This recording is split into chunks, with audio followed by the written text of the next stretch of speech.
Video games are art. Today, I don't think this is a controversial statement. As video games have evolved into their own medium, most people would now agree that they are art.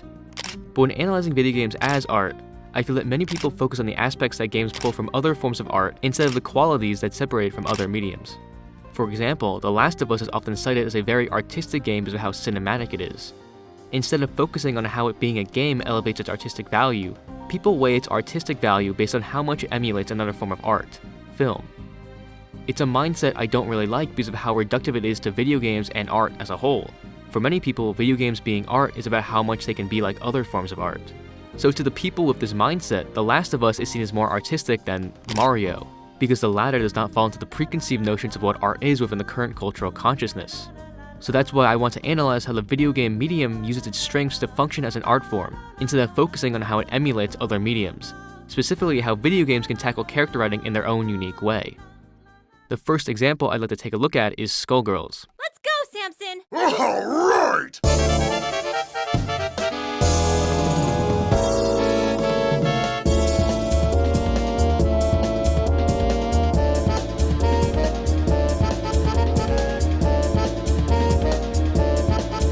Skullgirls is a 2D versus fighting game released back in 2012 that utilizes hand-drawn animation inspired by 1940s post-war America. And in the game, there's an attached story mode which details the journeys of each playable character within the game as they seek out the Skull Heart, an item with great power that can grant any wish. However, with Skullgirls being a fighting game, a multiplayer format game, it means that many of its player base won't ever touch its story mode. So how can developers relay who the characters are to these players, and even potentially persuade them to play the story mode? By revealing character through gameplay. So let's take a look at how they do this with the character Cerebella. Can't turn down a fan! Specifically, I'd like to take a look at their walking back animation. Looking at it, it's a very expressive animation which perfectly displays Cerebella's cockiness and playfulness all in one. To those who aren't well versed in how fighting games work, this might just seem like a good animation. Okay, she's walking backward and showing a bit of her character. So what? This could have been done in any animated show or movie. However, this simple action gains a lot more depth when placed into the context of a fighting game. Fighting games, when boiled down to their core, are an elaborate rock-paper-scissors game. Almost all fighting games have three key combat options: attack, block, and throw. Attacks beat throws, throws beat block, and block beats attack. And in a form of game where attacks are the main offensive tool used to damage an opponent, blocking is key. So how do you block in a fighting game? You hold back.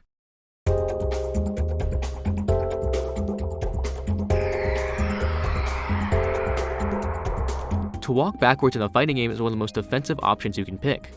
Not only are you giving more space to your opponent in order to get further away from them, you are placed in a state where you will also be blocking their attacks. And this is where Cerebella's backwalk animation comes into play. In such a vulnerable position where you're walking back and ready to block an opponent's attack, we see Cerebella walking with confidence. She wags a finger, goading the opponent to approach despite it being unoptimal.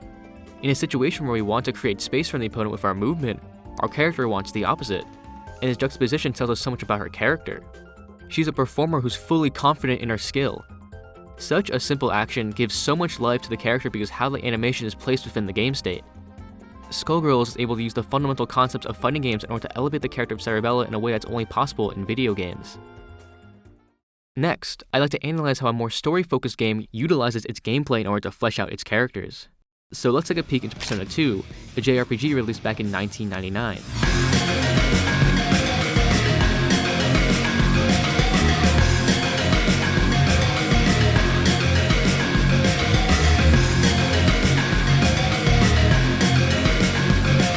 Persona 2 is the second installment of the ever-popular Persona series, which is split between two games, Innocent Sin and Eternal Punishment, that detail the story of a group of high schoolers and adults investigating the sudden occurrence of rumors coming true. What I'd like to look at specifically is the context system which is unique to Persona 1 and 2. If you see my video on Persona 1, the context system in 2 has the same basis but has expanded upon it. Just like in Persona 1, you have the ability to contact demons in a system which revolves around an emotion chart in the corner of the screen.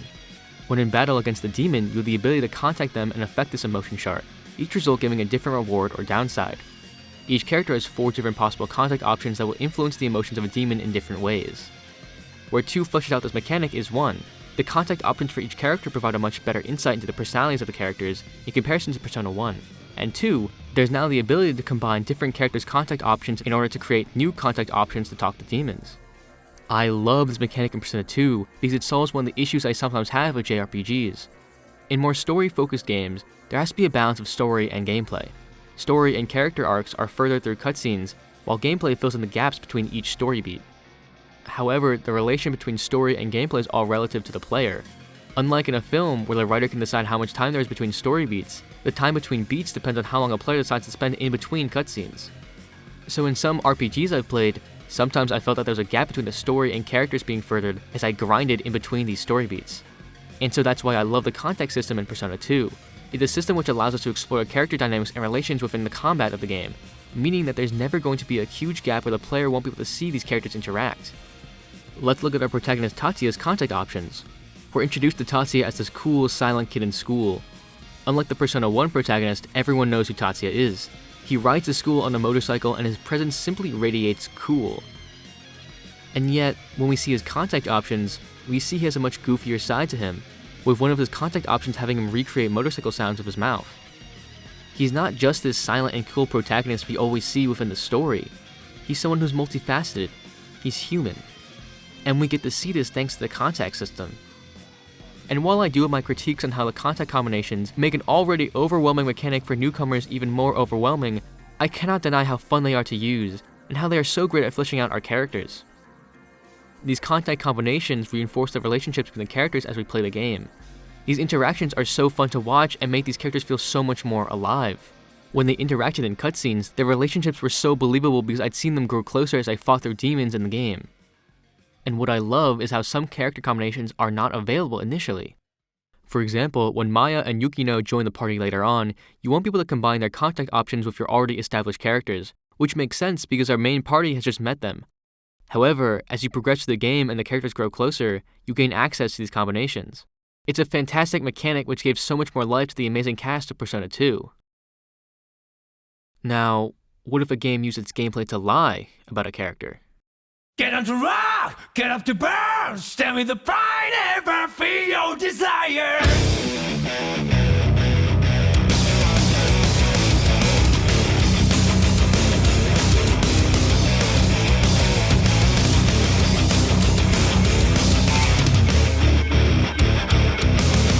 Guilty Gear is a fighting game franchise that has slowly but surely grown in numbers in the gaming space. Its newest entry, Guilty Gear Strive, has managed to sell over 2.5 million copies, something never before seen for the series. And one of the main draws of the series is its unique and colorful cast of characters. Every one of them is so damn cool, and they all have interesting and fun mechanics to back it up. The character in particular I like to focus on is Raven from Guilty Gear Xrd. He's a character donning a cloak and uses needles to attack his opponents. His most notable and distinct feature is his passionate love for pain, seen in his animations and his main gimmick, the excitement meter.